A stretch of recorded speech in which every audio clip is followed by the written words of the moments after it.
We'll give them.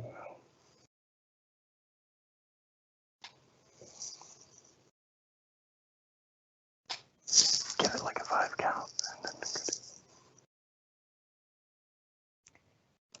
Good evening and welcome to our ballot breakdown. My name is Danielle Airy and I'm the Peoria Unified School District's Chief Communications Officer. It's a pleasure to have you with us as we share more information on education-related matters that you'll find on your ballot if you live in the Peoria Unified School District.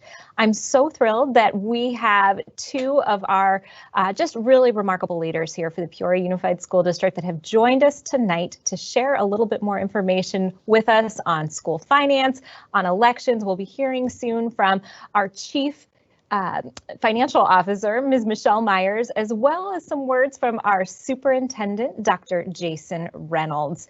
You may be driving around our community and noticing that there's a lot of signs around that there is going to be one busy ballot this year. Here in the Peoria Unified School District, there are many things that you will find on your ballot that are related to education. We've designed this evening to give you some more detail on school finance and really some specific detail on those items that you're going to find, tell you where to go to get even more information if you want to study further and become as well informed as you can on those items on your ballot. Here in our district, we have a 5-member board and 3 of the seats on our governing board are up for election this year. Ms. Judy Doan, as well as Mrs. Monica Ceja Martinez, will not be running for their seats. We so appreciate their service and wish them well. Our governing board president, Mr. David Sandoval, will be running for his seat along with 8 other individuals that are also on the ballot. We appreciate all of them for their interest in our school district and for wanting to take an active role in our community. We encourage you to learn more about each of the individuals that are running for the Peoria Unified School Board. In fact, not long ago, our Peoria United Parent Council hosted a forum sharing more information on many of those individuals. We'd also like to thank our community papers that have shared a lot of information about each one of those candidates too. We also have an initiative. If you're driving around town, you're seeing the signs, you're hearing the commercials, Invest in Ed or Prop 208. Now, this isn't an initiative of the Peoria Unified School District. This is a statewide initiative separate from the school district, but also related to education. And then what we'll be talking about more this evening is our override, our maintenance and operations override continuation, as well as our critical needs bond. We're going to learn a lot more about both of those initiatives. Before we do, I am just so thrilled that we have our superintendent with us. I'm going to turn it over to him, Dr. Jason Reynolds. Well, thank you, Ms. Airy. I really appreciate that. Let me be the second person to welcome you to our ballot breakdown this evening and say thank you for taking a few minutes out of your day to learn more about this ballot and some of the initiatives that could potentially impact Peoria Unified and our community.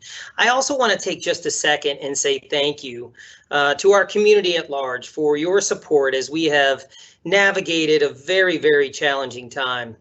This is one of the most significant events that has impacted public education in a long, long time. And I just want you to know that your teachers and your support staff are working so hard to make sure that our students' learning is supported, whether they are learning from home in a virtual environment or whether they have chosen to join us for in person.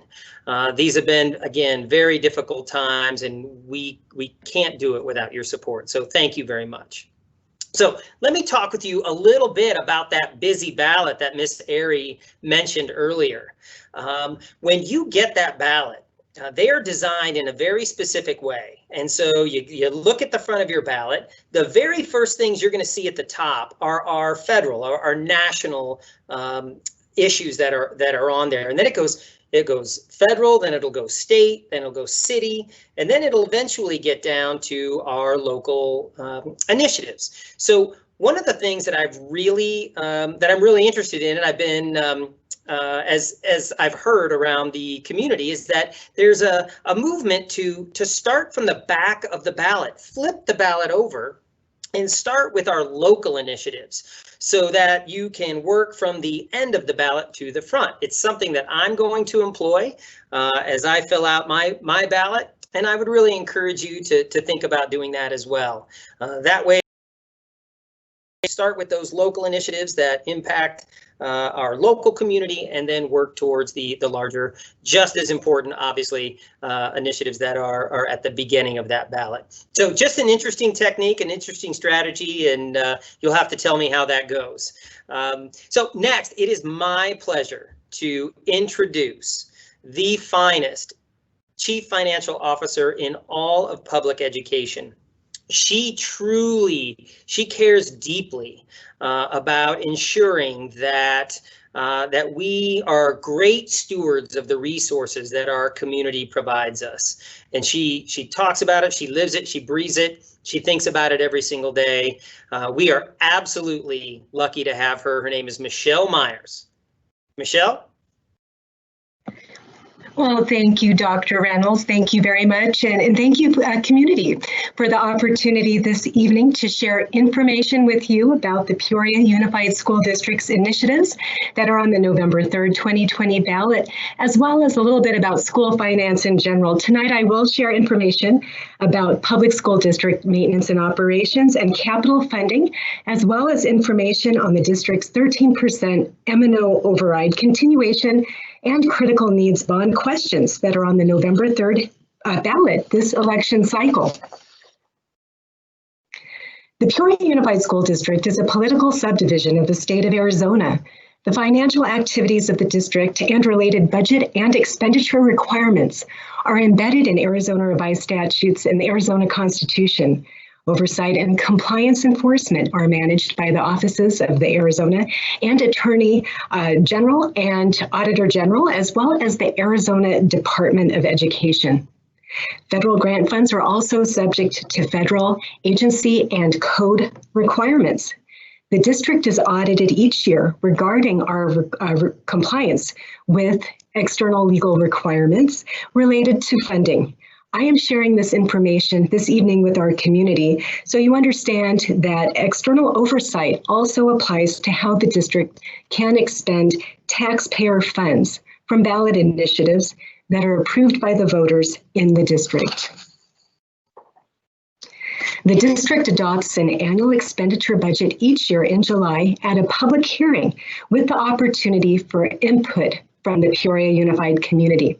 There are several funding sources that are included in the annual budget. Tonight, I will highlight maintenance and operations, capital, and bond funding.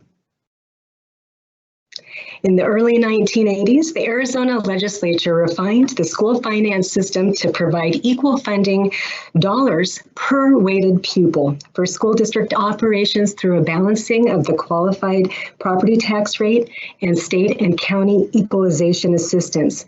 This is referred to as the equalization formula, and it includes the district's revenue control limit, as well as transportation and capital funding limits. The district's budget is based on a number of formulas which are heavily dependent on the average daily membership of district student enrollment and the number of enrolled students based on the first 100 days school is in session, adjusted by the student's full-time or part-time status. The district's annual funding is also based on an annual base support level from the state of Arizona, which is weighted to provide additional funds for more costly instruction, including special education, high school students, English language learners, K-3 students. There is also a point I'd like to make that there was a previous weight for kindergarten, which was eliminated in 2010. The weight used to provide full funding. At this time, public school districts currently receive a half day of funding for kindergarten students. The maintenance and operations, or M&O budget, is where most of the day-to-day expenditures take place for the district. Typical budgeted expenditures include salaries, employee benefits, supplies, utilities, maintenance, transportation, fuel costs, and miscellaneous expenditures that are not of a capital nature. Prior to fiscal year 2017, the base support level had been static and flat for many years and not adjusted for inflation. Recent inflation funding restoration has not been retroactive. It's been prospective. And that prospective focus has not restored districts for past funding reductions.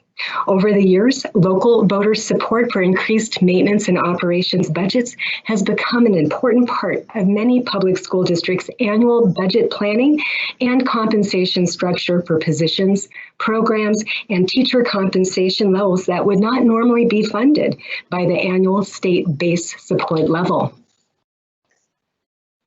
Capital funding is for tangible items that include furniture, textbooks, library books, technology, vehicles, and instructional aids. Funding cuts to the district additional assistance or capital formula were started by the state in fiscal year 2010 and peaked at $352 million statewide in fiscal year 2018. The state has been reducing the cuts to capital funding, and 80% of the annual restoration has been restored to date. However, the additional capital funding is prospective and not retroactive for prior year funding reductions. For decades, public schools have relied on local voter-approved bond authorizations for comprehensive facility maintenance of schools, technology, and school bus purchases, as well as other capital expenses due to the limited annual funding from the state for capital, as well as limited funding from the School Facilities Board. The Arizona Legislature and Arizona Revised Statute 15481 allows public school districts to ask their local community to approve an M&O override through an election to provide additional M&O funding ranging from 10 to 15% of the revenue control limit. Over 30 public school districts in Maricopa County have a 15% M&O override currently in place. The Peoria Unified School District currently has a 13% M&O override that was passed by district voters in November of 2015 and is funded from secondary property taxes. The district has had community support for M&O override funding for over 20 years. The current M&O override, supports people and programs and provides funding for teacher and staff compensation, free all-day kindergarten for our youngest learners, PE, athletics, and extracurricular activities, assistant principals, nurses, and healthcare providers at all of our district schools, art, band, and chorus, as well as reading and gifted programs. And it also helps us maintain our current class size. The voter authorization, once approved, is given for up to 7 years, and if not renewed in year 5, begins to phase down in year 6 and year 7. The funding is reduced by 1/3 in year 6 and 2/3 in year 7 and is fully eliminated in year 8. A district can renew its override percentage prior to the phase out of the existing override by passing another override election in year 5, which for Peoria Unified is this year. The district's current 13% M&O override provides $29.2 million of funding for positions and programs in the district's current budget. If the current 13% M&O override is not renewed on November 3rd, the additional funding will begin to phase out in fiscal year 2022, and it will be fully eliminated in fiscal year 2024. Arizona Revised Statute 15491 allows a public school district to ask its community to approve a bond authorization to build new schools, purchase land, repair and renovate existing school buildings, purchase buses, and technology equipment.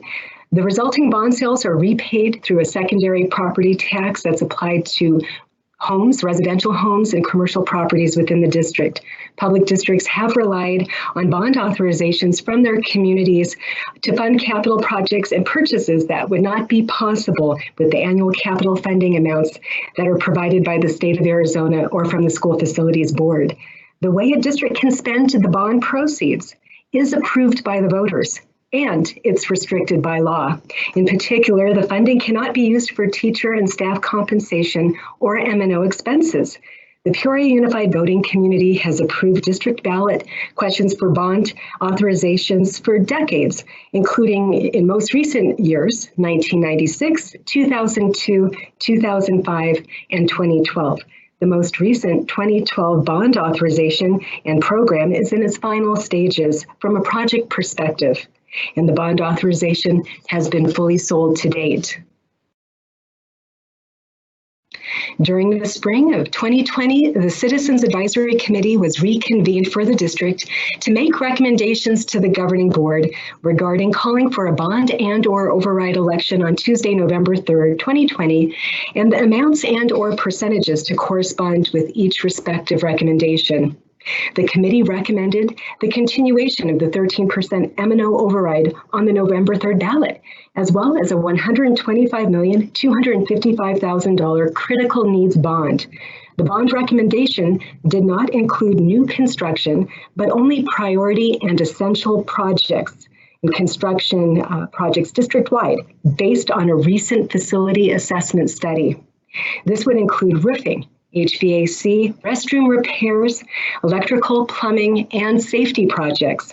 In addition, the committee recommended that the bond also include technology for computer replacements for students and staff and network upgrades, as well as funding for regular and special education student buses, and a line item to purchase land for the district's next high school in the northern portion of the district. The governing board approved both ballot questions on May 28, 2020.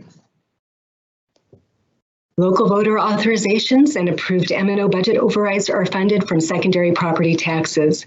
The estimated tax rate for the 13% M&O override continuation in fiscal year 2022 is estimated to be $1.4486 per $100 of limited assessed valuation. This is not a new tax, but a continuation of a previously approved 13% M&O override. The estimated tax for the first year of the critical needs bond in fiscal year 2022, if approved by the voters, in conjunction with existing bond sales, is $1.4781 per $100 of limited assessed valuation, which is lower than the fiscal year 2021 existing bond tax rate. If approved, the bond tax rate for both existing and new bond sales is estimated to stay at or below $1.4781 per $100 of limited assessed valuation. The limited property value that is used to calculate the limited assessed valuation can be found on a homeowner's property tax statement or at the Maricopa County Assessor's website. This example home on the screen is in the Peoria Unified School District and has a fair market value, or Zillow's estimate, of $459,244. The annual property notice evaluation for this home has a full cash value of $346,600 and a limited property value of $288,977. I'm highlighting this because the limited property value and not the fair market value is used to calculate the limited assessed valuation and annual secondary property taxes. To assist our community in estimating the property tax impact of the district's two ballot initiatives for their own homes, we have developed a property tax calculator that is located on the district's website at www.peoriaunified.org on the Bond and Overrides page. To provide an example in another way, if a home with a $200,000 limited property value had a fiscal year 2021 secondary property tax of $583.36 for the year for the district's current bond sales and 13% M&O override before the election. And if both ballot measures pass on November 3rd and the estimated secondary property tax the next year in fiscal year 2022 for that same $200,000 limited property value home was compared to the current year, the tax would be $585.34 for the year, which is a difference of just under $2. The district's strategic plan includes the perspective and stewardship of community resources and highlights the district's commitment to solidifying and adhering to effective policies, practices, and accountability for district resources. The annual budget process, annual financial reporting, and audit requirements also require that the district provide an annual update to our community on the district's 13% M&O override and current bond program by October 31st each year. The district has also published 10 years of financial information on the district's website, including the district's annual budget, annual financial report, and audited financial statements for our community to access and review. This concludes the school finance and ballot questions overview. This time I'll turn the presentation back to Mrs. Airy. Thank you. Well, thank you for that, Ms. Myers. Always so thorough. So we appreciate you giving us all of that great information for our community. A reminder, everything that Ms. Myers shared tonight is available on the school district's website, peoriaunified.org/bonds and overrides is where you'll find a lot more specific information, especially about those two ballot initiatives. At this time, I know we do have our live chat open. So if you have a question, either for Ms. Myers or for our Superintendent, Dr. Reynolds, we'd encourage you to put it in that chat and we'll make sure we go through. If we're not able to address all the questions this evening, we are committed to following up, to responding to all those questions and then publishing that for our community. We did have just a couple of questions that came in prior to our ballot breakdown this evening. And so Dr. Reynolds, Ms. Myers, I am hopeful that you can tackle just a couple of these questions for us. And Dr. Reynolds, I want to start with you. It's a question that came in from a community member, but you have certainly been out and about in the community a great deal, sharing facts related to our bonds and overrides. And I'm wondering if you can explain for us, is there one or the other that is maybe more important to our district's budget? I know you can just speak factually to each of these measures, but does one matter more to the district? Wow, Ms. Ayers, that's a difficult question. These two initiatives are they're married together. You can't separate them because one impacts the other, and they both impact our school district. So if you think about it like this, again, the M&O override is people and programs, and the bond is our buildings, our buses, our technology, land, those kinds of things. And so, if the bond passes and the M&O doesn't, then we're able to provide a lot of things, but we have less people and programs. If it's the other way around and the M&O passes and the bond fails, then we have to take some of that M&O to be able, we can't go without air conditioning systems, and we have to replace buses, those kinds of things. And so we would have to take some of those dollars and use them for our capital needs. And so those two are connected very, very closely and are both important to our community. Thank you so much. Ms. Myers, I want to jump over to you because I know you spoke specifically about the override and how that funds people and programs. That's also a little bit unique and different from a bond in that if this override is not renewed, we begin a phased out process through our budget. Can you talk just a little bit more specifically about those reductions and kind of how that phased out process works? Well, thank you, Mrs. Airy. Yes, in the voter information pamphlet that our community has received in the mail, you'll see detail about both our M&O override continuation and bond, and it highlights the dollar amount and the tax rate related to the 13% M&O override continuation. And the first year of the renewal, if approved by the voters, would provide approximately $30 million of funding to the district. Now, if it's not renewed, that would mean in fiscal year 2022, we would have to reduce that additional funding by a third. So we would be planning to reduce our maintenance and operations budget by $10 million in fiscal year 2022. We would then have to reduce our budget again in fiscal year 2023 another 10 million for a total of 20 million in fiscal year 2023. Then in fiscal year 2024, which would be year 8, the override would be fully phased out and there would be no additional funding, and we would have a $30 million reduction to our M&O budget. Thank you. I'm going to stick with the maintenance and operations override if I can, just a minute here. Dr. Reynolds, I want to jump back over to you if we could. If this initiative is not successful through our election, what areas would be targeted first to begin eliminating? Well, I think you saw a slide that Ms. Myers presented that had all of the things on there that the M&O override supports. So things like all-day K, nurses or health employees at each of our schools.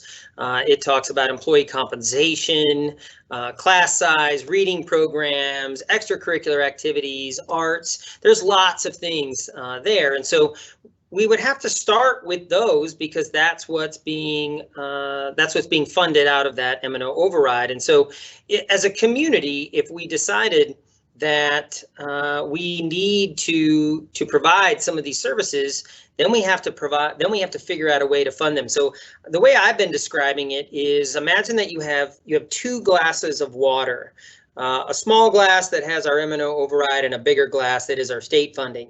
And when the water represents the people and programs, right? We talked about M&O override, people and programs. And so if there are people and programs in our M&O override glass that we want to continue to support, we have to pour that water, right? Those people and programs into our state M&O funding that is provided again from Arizona. Well, but both glasses are full. So we would have to then pour some people and programs out of this glass in order to make room to move some of these people and programs over to this glass. And so those people and programs would be impacted. So that's just an oversimplification of what that process looks like, but hopefully that helps. I think that does provide a lot of clarity. That's a really great example for our community. Ms. Myers, if I can jump back over to you, and we actually had a question come in from our chat related to the bond, and I'm going to read it to you just to make sure that I can illustrate what this individual is trying to ask. They are wondering about the net of the expiring initiatives and addition of the new initiatives. Would that net to about $2.50? They are trying to clarify if the net includes the bond piece or not. So I'm wondering if maybe you could just speak to that piece that I know you addressed, reiterate that for us.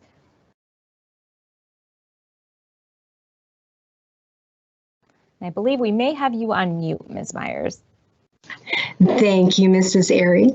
It is important to note for our community, and thank you, Mr. Colley, for going to this slide, actually the one you were just on, please, that we have existing bond sales in place from prior bond authorizations. I mentioned several of them earlier, going back to 1996, 2002, 2005, and 2012, as well as our current 13% M&O override that was approved by our community in November of 2015. So this year, in fiscal year 2021, and on this slide we show an example of last year, 2020. We're currently in fiscal year 2021, and then you'll see that peach color row for fiscal year 2022.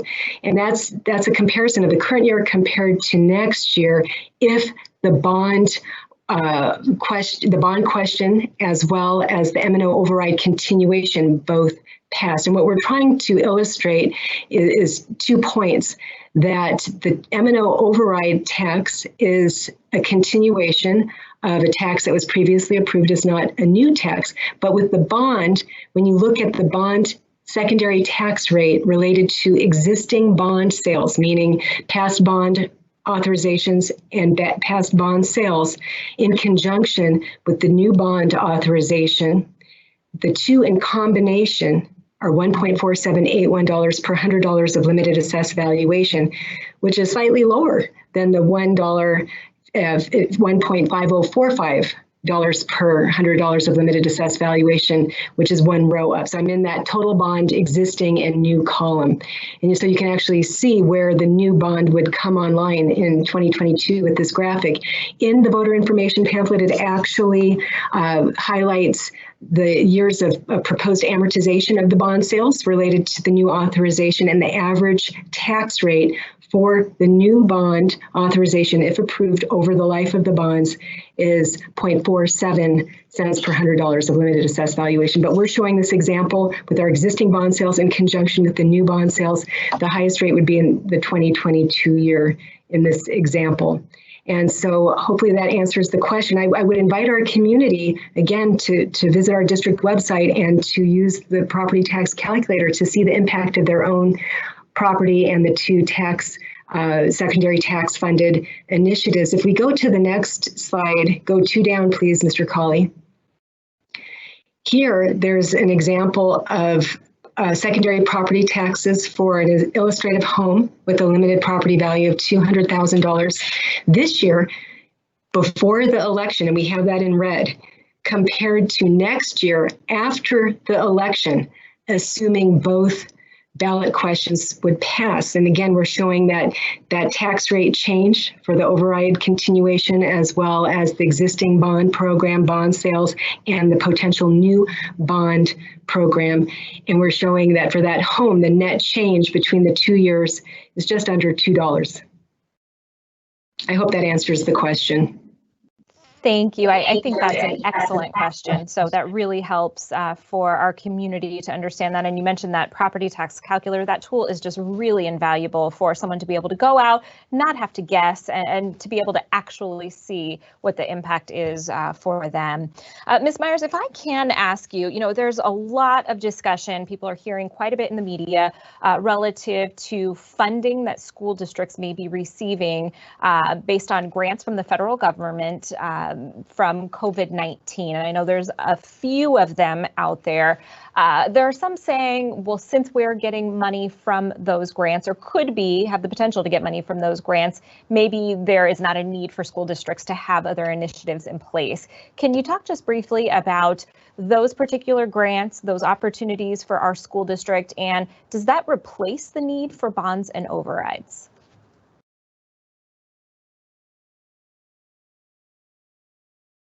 And we may have you muted here just again, Ms. Myers. I apologize. Thank you very much. Thank you very much.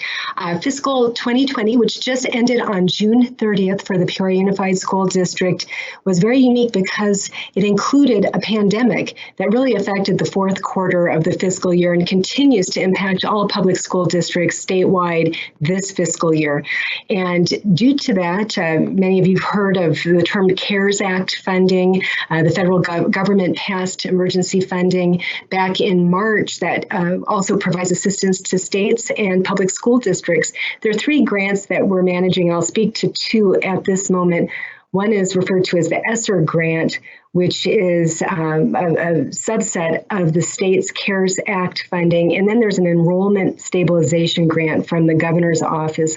And both are intended to do a couple of things: to assist school districts in navigating additional expenditures and expenses related to the pandemic and additional costs for software, for virtual instruction, as well as PPE. You've heard that term, masks and gloves and hand sanitizer as an example, as well as sanitizing equipment and custodial services. The enrollment stabilization grant, though, also provides some relief to school districts for declines in enrollment that might be related to COVID-19. I mentioned earlier in the presentation, school districts are funded on their average daily membership, which is enrollment, typically on the 100th day of the year, which is in January. But this year, the state's actually having us look at the 40th day, which is September 30th. It just passed a couple of weeks ago. And in a nutshell, any funding we receive from the grants will be to make up for costs we've incurred related to COVID that we were not normally planning to expend or budget for, as well as funding reductions related to a decline in enrollment. It's not a windfall of new money, but rather to help districts navigate unexpected expenditures that will be in the tens of millions of dollar range. In fact, for fiscal year 2020, in our annual financial report presentation that will be tomorrow night at the governing board meeting, we do highlight that just in that last quarter, we expended approximately $4.4 million related to those grants just for the latter part of last fiscal year. Well, thank you, Ms. Myers, and we know there's much more that you have shared tonight, all available on our school district website. Of course, you mentioned our governing board meeting taking place tomorrow evening, where you'll be sharing more as well. So always appreciate the depth of knowledge you bring to the topic of school finance. Appreciate you having us, appreciate you being here with us this evening. Dr. Reynolds, always enjoy having you as well and your comments to our community. We just appreciate you engaging with us this evening. We hope you will visit our website to learn more about school finance, bonds, and overrides. If you have additional questions, you can always reach out to us. We are always happy to address those questions for you, walk you through how to use that tax calculator, or direct you to where you can get some additional information for those questions that you still have that are lingering. From all of us here at the Peoria Unified School District, we wish you a wonderful rest of your evening.